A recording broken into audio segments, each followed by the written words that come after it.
kantong-kantong suara pendukung Prabowo pada tahun 2019, yakni suara dari kalangan Islam kota, itu sebagian besar akan jatuh kepada Anies Baswedan. Prabowo harus mencari kantong-kantong baru di dalam usahanya untuk memenangkan kontestasi kepresidenan.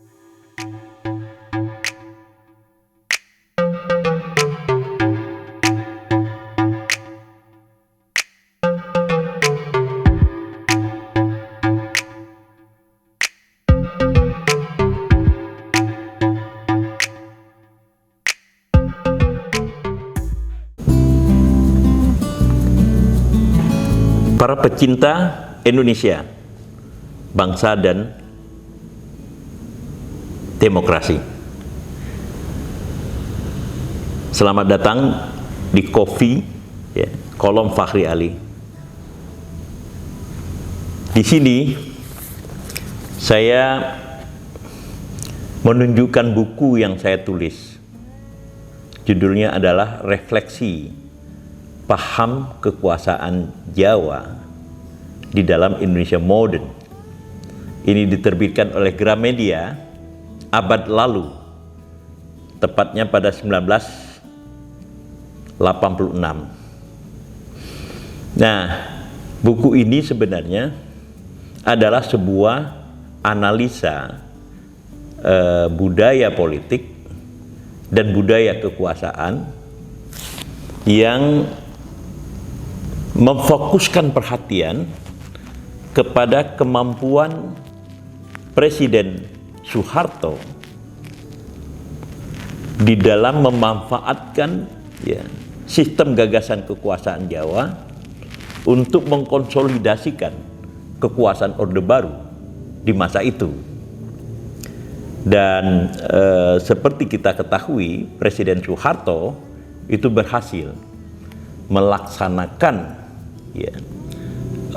strategi kebudayaan politik di dalam mengkonsentrasikan kekuasaan. Nah, cerita tentang Pak Harto tentu banyak sekali, tetapi bukan itu yang saya maksudkan. Saya ingin bercerita tentang mantan menantu dari Pak Harto, yaitu Prabowo Subianto. Seperti juga Akbar Tanjung, Abu Rizal Bakri, Yusuf Kalla, Susilo Bambang Yudhoyono sebagai tokoh-tokoh senior, politisi senior yang tampil setelah runtuhnya Orde Baru. Maka Prabowo Subianto adalah salah satu dari politisi senior itu. Dan kali ini kita berusaha mengkonsentrasikan pandangan dan analisa kita terhadap Prabowo Subianto. Nah, di dalam konteks ini saya ingin melompat langsung. Di dalam pengertian saya tidak ingin berbicara tentang latar belakang Prabowo Subianto sebagai seorang militer, sebagai seorang anggota militer tepatnya, dan seorang jenderal di dalam dunia kemiliteran. Yang ingin saya sampaikan di sini adalah bahwa Prabowo adalah seorang tokoh pasca Orde Baru yang berhasil membangun partainya, yaitu Gerindra, Gerakan Indonesia Raya. Lalu kemudian partai ini berkembang dengan pesat dari satu pemilu ke dua pemilu dan mungkin ketiga dengan perolehan suara yang sangat bagus. Bahkan boleh dikatakan Gerindra sekarang ini di dalam hasil pemilu terakhir, yaitu tahun 2019, itu menempati partai kedua atau setidak-tidaknya berdekatan dengan partai yang lebih senior, yaitu Golkar, di dalam konteks ya perolehan suara.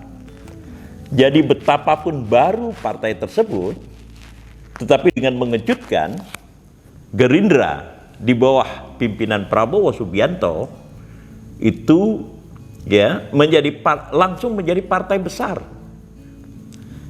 Lalu kemudian melangkahi partai-partai yang lebih senior, yaitu partai P3 ya. Partai Persatuan Pembangunan. Lalu kemudian partai-partai lain yang rasanya lebih populer pada masa awal Orde Baru, seperti partai yang dipimpin oleh Mas Amin Rais, yaitu Partai Amanat Nasional. Gitu.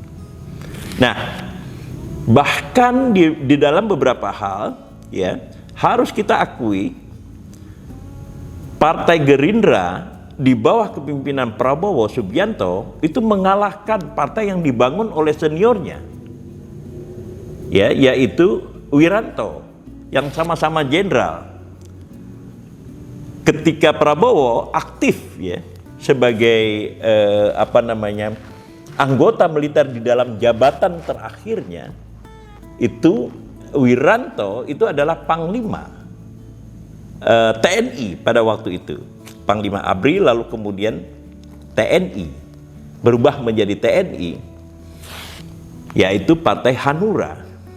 Toh kemudian betapapun Wiranto lebih senior ya dalam karir militer, tetap dikalahkan oleh Prabowo melalui Partai Gerindranya.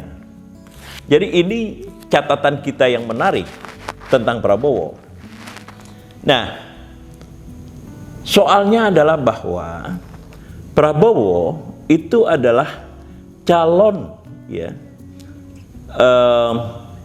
wakil presiden dan 2 kali menjadi calon presiden. Yang pertama adalah menjadi calon wakil presiden bagi Megawati di dalam pertarungan posisi ya kepresidenan tahun 2009, lalu kemudian tahun 2014 tampil menjadi calon presiden berhadapan dengan Joko Widodo atau Jokowi. Lalu kemudian pada pertarungan terakhir yakni pada tahun 2019 Prabowo kembali muncul sebagai calon presiden dan dipasangkan ya dengan wakil presiden, yaitu yang sekarang menjadi Menteri Menteri Pariwisata, Sandiaga Uno. Nah, kita tahu ya waktu di mana Prabowo berusaha untuk tampil menjadi pemimpin puncak itu cukup panjang, jadi sekitar 15 tahun. 5 tahun pertama itu adalah untuk jabatan wakil presiden, lalu kemudian 10 tahun berikutnya itu adalah untuk jabatan presiden. Dan kita tahu ya, sampai dengan saat ini Prabowo belum berhasil mencapai ya cita-citanya menjadi presiden. Nah, sekarang telah terjadi ya semacam konsolidasi 2 kekuatan politik yang akan mengusung Prabowo, yaitu Partai Gerindra dan Partai Kebangkitan Bangsa. Gerindra di bawah kepemimpinan Prabowo, Kebangkitan Bangsa, Partai Kebangkitan Bangsa atau PKB di bawah kepemimpinan Muhaimin Iskandar. Di dalam kopi panas ya bulan lalu itu telah kita bicarakan kemana kedua tokoh ini bertahun, ketika kemudian partai-partai lain itu telah membuat ya semacam koalisi tersendiri di bawah kepemimpinan Golkar, ya, di satu pihak, lalu kemudian di bawah kepemimpinan atau inisiatif dari Surya Paloh di lain pihak, sehingga kemudian koalisi partai itu telah terbentuk, ya, setidak-tidaknya dua bentuk koalisi. Koalisi Surya Paloh dan koalisi Golkar. Nah, yang tertinggal adalah PKB dan Gerindra. Yang menarik kemudian adalah bahwa sudah bisa dipastikan andai kata koalisi ini akan terus berlanjut, Prabowo akan tampil menjadi calon presiden. Dan kalau ini terjadi, berarti Prabowo akan menjadi calon presiden yang ketiga. Dan kalau kita hitung dengan calon wakil presiden, maka itu adalah keempat kalinya Prabowo tampil ke depan sebagai, ya, petarung politik yang mempunyai cita-cita, ya, yang konsisten, yaitu menjadi pemimpin puncak Indonesia. Oke. Nah, sampai di sini semuanya bisa berjalan lancar. Kenapa lancar? Karena kita tahu tidak akan ada, ya, peluang, ya, bagi selagorde Gerindra untuk menunjuk calon lain kecuali Prabowo. Yang pertama adalah mungkin ada rasa segan karena Prabowo adalah, ya, the single founding father of Gerindra political party. Satu-satunya, ya, tokoh pendiri dan yang terpenting untuk partai Gerindra. Yang kedua, ada juga alasan lainnya yang menempel dengan itu, yaitu bahwa Gerindra itu harus tetap, ya, mempunyai seorang calon presiden, karena dengan itu sekaligus partainya, ya, itu terangkat seperti yang dilakukan di masa-masa lalu. Jadi di samping, ya, cita-cita dari Prabowo itu sendiri untuk menjadi presiden, dan ini, ya, tidak bisa, ya, dibantah oleh seluruh selagorde Gerindra, juga ada kepentingan-kepentingan yang lebih praktis, yakni mengangkat partai itu ke dalam, ya, mata dan ingatan publik secara lebih, menggunakan kata bahasa Betawi, kereng, dengan mencalonkan seseorang, ya, menjadi presiden dari partai Gerindra itu, gitu. Jadi dua alasan itu, gitu. Nah, sampai di sini tidak ada persoalan apapun bahwa kemudian Muhaimin itu akan tampil, ya, menjadi wakil presiden, calon wakil presiden bagi Prabowo, itu bisa saja terjadi, walaupun mungkin, ya, ada kompromi-kompromi lain di sana.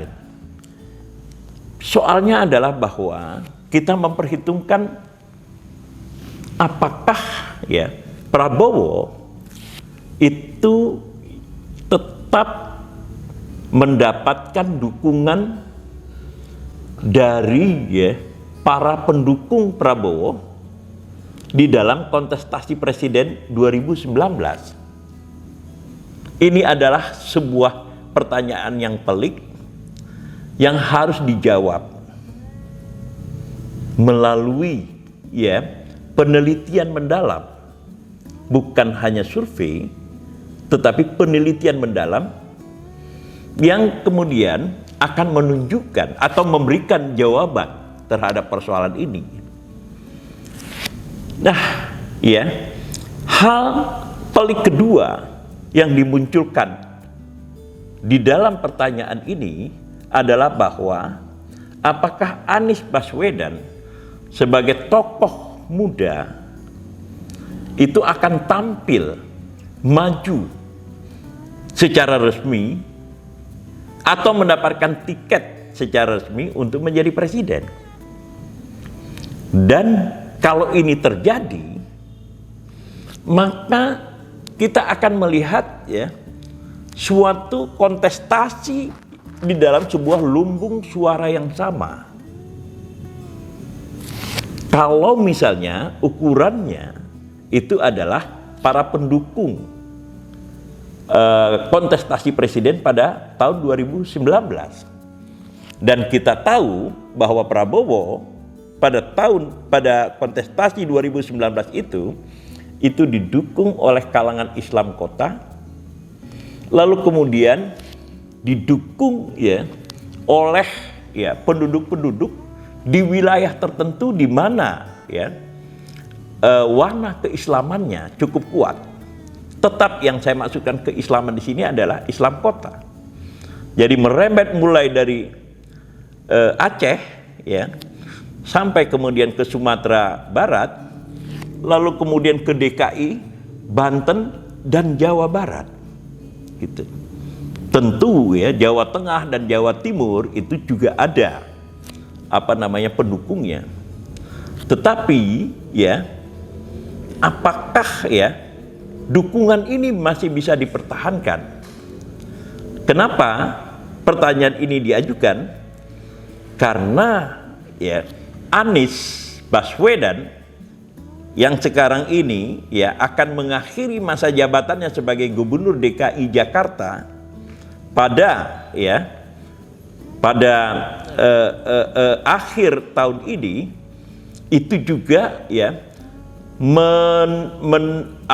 memperoleh ya popularitas yang ya kurang lebih hampir sama seperti yang diperoleh oleh Prabowo. Dan hipotesa saya mengatakan bahwa popularitas Anies Baswedan itu mempunyai basis ya, yang tidak berbeda dari apa yang diperoleh oleh Prabowo.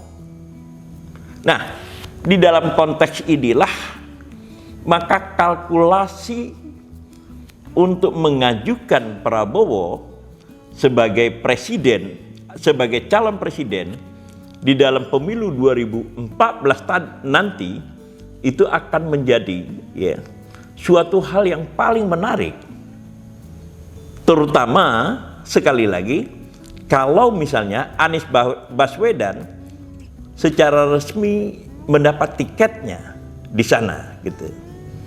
Dalam spekulasi yang telah saya sampaikan sebelumnya, ada kemungkinan bahwa suara-suara atau kantong-kantong suara pendukung Prabowo pada tahun 2019, yakni suara dari kalangan Islam kota, itu sebagian besar akan jatuh kepada Anies Baswedan. Dan karena itu ya kita kemudian akan ya melihat bahwa akan ada ya shifting ya pergeseran dukungan dari Prabowo pada tahun 2019 kepada Anies Baswedan untuk tahun 2014. Sekali lagi kalau Anies Baswedan itu mendapatkan tiket resmi maju menjadi calon presiden. Nah, kalau ini yang terjadi, maka Prabowo harus mencari kantong-kantong baru di dalam usahanya untuk memenangkan kontestasi kepresidenan tahun 2014. Gitu. Secara hipotetis, saya katakan sekali lagi, Prabowo harus bekerja lebih keras untuk meyakinkan masyarakat atau penduduk di DKI Jakarta, penduduk di Jawa Barat plus Banten, lalu kemudian penduduk di Aceh plus Sumatera Barat yang secara tradisional menjadi pendukung Prabowo dengan alasan-alasan seperti yang telah saya katakan, ya, idealisasi politik dari kalangan Islam kota. Nah, kalau kemudian kantong-kantong suara ini tidak bisa diperoleh, maka Prabowo secara praktis, ya, menjadi sangat tergantung kepada tambahan suara yang dihasilkan dari PKB. Dan PKB ini menjadi menarik di bawah kepemimpinan Muhaimin Iskandar. Setidak-tidaknya ketika analisa ini dibikin, ya, dibuat pada bulan Juli 2022 ini tadi, itu tidak, ya, mendapatkan hubungan baik dengan PBNU, pengurus besar Nahdlatul Ulama. Sementara kita ketahui bahwa PKB adalah partai yang didirikan oleh PBNU secara resmi pada waktu itu di bawah kepemimpinan Kiai Abdurrahman Wahid. Nah, pertanyaannya adalah bahwa apakah PKB, ya, dengan posisi di mana hubungannya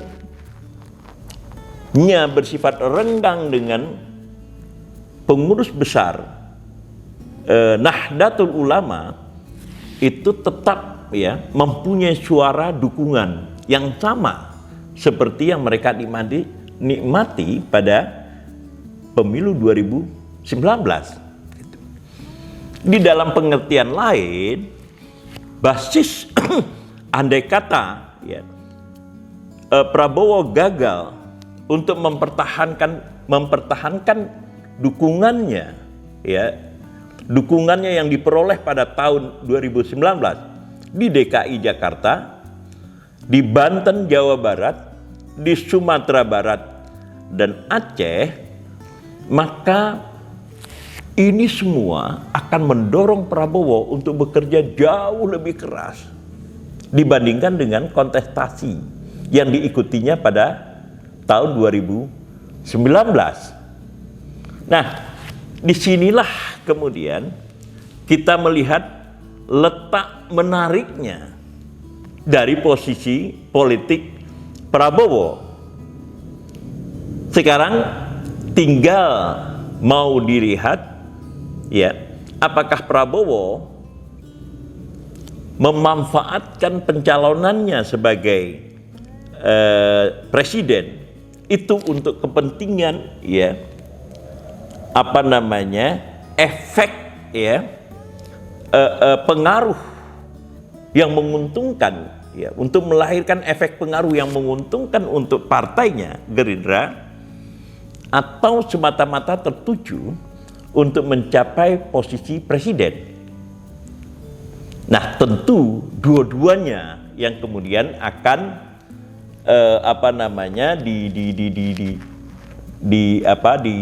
ditekadkan, ya, untuk tercapai, gitu. Tetapi, ya, dengan komposisi, ya, perubahan pendukung seperti yang saya hipotesakan tadi, maka Prabowo harus bekerja lebih keras dibandingkan dengan calon-calon lainnya untuk mendapatkan, ya, sumber-sumber dukungan baru. Inilah, ya, menurut saya dilema yang dihadapi oleh Prabowo.